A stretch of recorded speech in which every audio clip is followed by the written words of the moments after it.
ಜೀವನದಲ್ಲಿ ದೇವರು ಧರ್ಮ, ಸತ್ಯ ಧರ್ಮ. ಧರ್ಮ ಅಂದ್ರೆ ಧರ್ಮ, ಸತ್ಯ ಅಂದ್ರೆ ದೇವರು. ಭಾಗವತದಲ್ಲಿ ಸತ್ಯಂ ಪರಂ ಧೀಮಹಿ, ಸತ್ಯ ಅಂದ್ರೆ ದೇವರಿಗೆ ಹೆಸರು.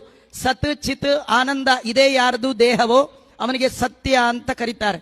ಅಂತ ದೇವರು ಧರ್ಮವನ್ನ ಜೀವನದಲ್ಲಿ ಹಿಡ್ಕೊಂಡು ಯಾರು ಹೋಗ್ತಾರೆ, ಏನಾದ್ರೂ ದೇವರನ್ನು ಬಿಡೋಲ್ಲ, ಏನಾದ್ರೂ ಧರ್ಮ ಬಿಡೋಲ್ಲ ಅಂತ ಯಾರು ಜೀವನದಲ್ಲಿ ನಡೀತಾರೆ ಅವರಿಗೆ ಜೀವನದಲ್ಲಿ ಪ್ರಾಬ್ಲಮ್ ತುಂಬಾ ಬರುತ್ತೆ. ಪ್ರಾಬ್ಲಮ್ ಬಂದೇ ಬರುತ್ತಂತ. ಪ್ರಾಬ್ಲಮ್ ಯಾಕೆ ಬರುತ್ತೆ ಅಂದ್ರೆ ನೀವು ಹಿಡಿದ ದೇವರು ಧರ್ಮ ಎಷ್ಟು ಸ್ಟ್ರಾಂಗ್ ಆಗಿ ಹಿಡಿದಿದ್ದೀರಿ ಅಂತ ದೇವರು ಟೆಸ್ಟ್ ಮಾಡ್ತಾನಂತ.